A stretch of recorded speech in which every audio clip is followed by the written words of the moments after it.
All right, Steph, ready? Stephen Curry. Do not rely on him to run your team. He was about 5'6". Looks like a little kid. 150 pounds, soaking wet. That was when I first really understood I'm different. How does it feel to be releasing Proximity's first feature film, a feature-length documentary film, to the public tonight? It feels incredible. It feels incredible to be premiering our first feature-length doc here. Really excited about it. Can't wait for audiences to see it. It feels like a movie that should be watched with an audience, you know, and we haven't had a chance to do that yet, so looking forward to it. Perfect. And why was now the time to tell Steph Curry's story in Underrated? Yeah. Honestly, I mean, I don't think you could have better timing than the past season that he had, you know. The team, I think the Warriors last year were kind of underrated the whole season, you know, which is really interesting considering that they're past.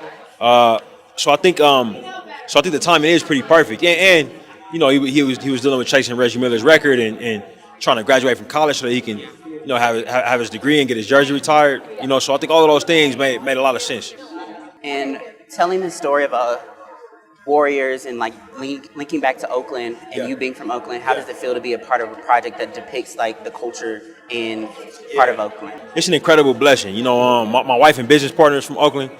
Pete lives there. You know, so it's a very hometown story in many ways, but also like a story that kind of like trusts the country. You know, Steph spent a lot of time in Charlotte. That's in there. And even in Boston with the, you know, where the finals ended up in that though. You know, so. But it's an Oakland story at heart, I think, in many ways, and I'm just incredibly proud of it.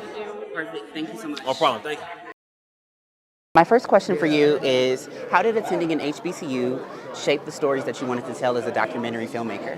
You know, I think we all, you know, our life experiences find their way into our art. You know, my first film was an autobiographical film about myself, a mixed-race kid who was adopted in Akron, Ohio, and I think Howard is a place where people go for different reasons. I went there to sort of discover what does it mean to be black. As a young man in America, what is that, you know? And it really opened my eyes to the spectrum of identity. Like, we can express ourselves in different ways. Black doesn't mean one thing. Black isn't just trauma. Black can be joy. And I think all of that sort of finds its way into my films that both explore the complexity of the African American experience in both the trauma and the joy. Obviously, with Stephen's story, it's mostly joy, but told through pushing through very, very dark periods of doubt where he wasn't seen, you know, where there was he didn't have, you know, that external validation that a lot of people who become, you know, NBA superstars like LeBron or Kobe or, you know, Shaq, you know, have. And then also, how was shifting from focusing on bigger institutions to a single subject? How was that for you in your filming process for Underrated? I've always wanted to focus on a single subject because I've done institutions. My Oakland trilogy looked at the relationship between community and institutions. He's kind of an institution in and of himself, and so we kind of approached it in that way. But I loved the process of the intimacy of trying to understand and go deeper on a figure that we all kind of know on the surface from press conferences or just watching games or from Subway commercials. We have this sort of gloss top level look, understanding, but we don't really know about their story and their journey, and that was what attracted me to telling his story. Thank you so much. Thank you so much.